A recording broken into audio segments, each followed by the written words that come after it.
Hallelujah. Hallelujah. Dofo nyankopon onchira bebre. Yedo nyankopon tiasefo na sese nenso de ache yen. Odomfo pa ye hye ni onyam soronko sanse wo ye nyame prekope. Wenim ni wechi obi biara nni ho. Eno nti na wo ma ye pagya wudin kronkron no ka sebeje wo ye yie won kanfo no wontontono. Enede wo bie puna ma yen ama rade wo de yen kwan so ache yen. See yehu anim yete ye ho nka ye ka se rade wadom ye dodo wadoye we humobro wonukredie ye koda ene ye da ye Soro no abatansa ne kuta ye mu ye se ye yinka odin kronkron no enenso nyame kronkron ye mpa ibo nyina ne se kasa kire ye wai ma wasem enkasa nkire ye na ye hu kese ye nso ewo Jesus Christ din mu ena ya bompa ye. Hallelujah.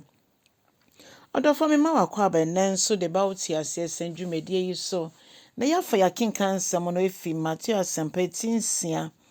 ne nchichemo nkronkosi dumiensa no say Yesu ka bribi che na suafo ne say samo bompa ya mombo ne sa kwan so adentia na esuafo no ebisa no se onchrom se de sifa bompa ye nyina yenim kwa Yesu fa so ofrefe ne suafo no wan from mo nim mpa bodada wan from mo aben dada wan from mo amunim bibia ye dada ofo mo a omu twi beka sem papa hwi akwafo ofo mo a dodo na omu nko school da nanso osiesie omu de omu ye se de ope yanka se school ye pa nemom se de etie bia onyankopon timi de yenye ehye ne ho ani onyam ne oya scholar ne oya lawyer Paul no ye lawyer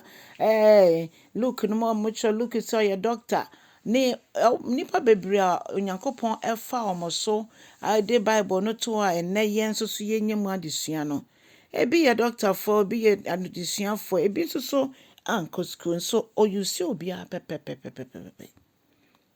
ena ochom se de sifa bompa ye no ka chom se mo bompa mo de mon kasa ye ne ja owo soro ne chese ye ba kon ye nyina ye papa ye ba kon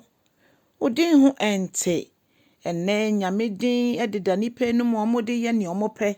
egu nyame din hu fin ye bompa so nyankopon be bie omoni no mo hu ne kase ye afi o se na hinie emra na ne pe enye ho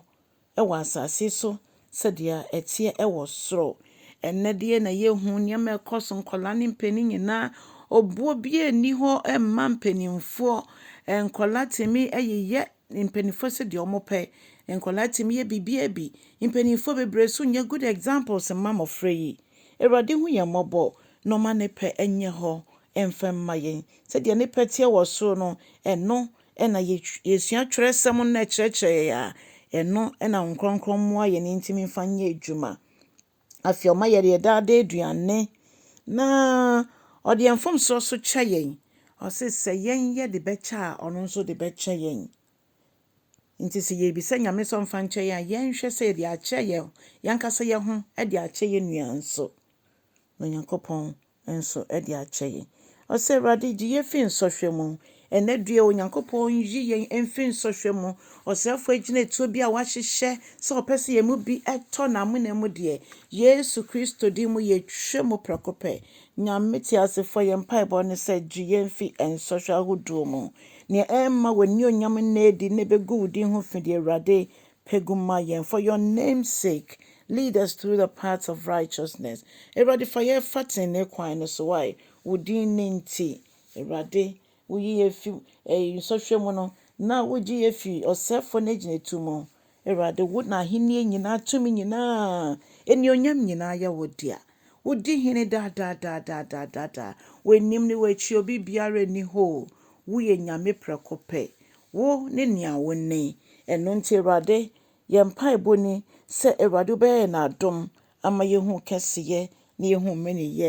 ye bompa ye se erade kronkron a wode na adom ye no yemfa ye ho nyina nto no so ama sidi esifa bompa ye mpo no kronkron no ahye ye den wo mu na ono a oye ya ho oden no rade wedi ama ye wegine mama yen yeda wase se wasem akasa akire yen namoso ne Awurade na dua yi bere bi a bɛkae w'asɛm no bia yɛni bɛba yɛn ho so. Nyame nkronkron da wase anim sɛ bɛkaakae yɛn ama yɛdi nkonim wɔ da yi mu. Yɛda wase ɛwɔ Yesu din mu.